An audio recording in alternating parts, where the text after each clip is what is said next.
đi chứ này.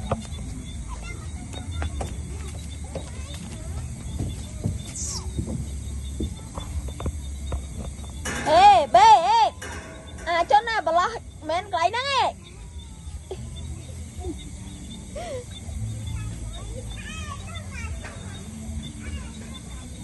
đừng phần luôn đợi đấy à đừng đi cả ba vòng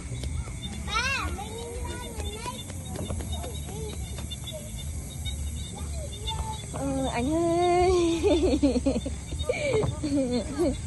mơ về rồi ạ này thế là cái con này hay mà cam mà chiên mà đâu sẽ pi cam anh ấy chụp cò nó là anh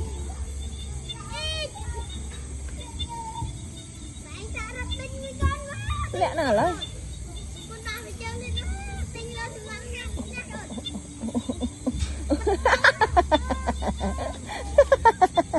ê thế nó bông không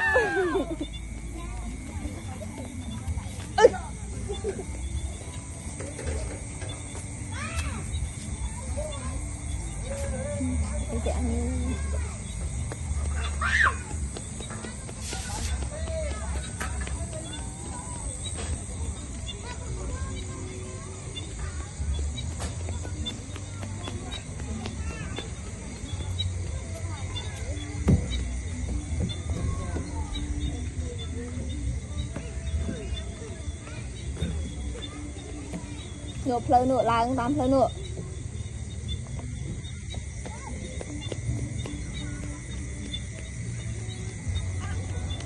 ở trên hot này khó phơi phơi nữa phơi nữa cho ta khai nó bình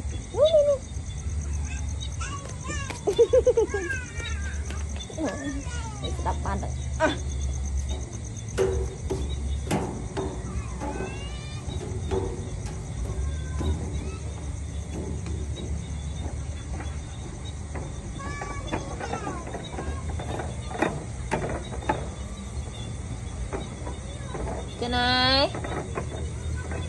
Trên này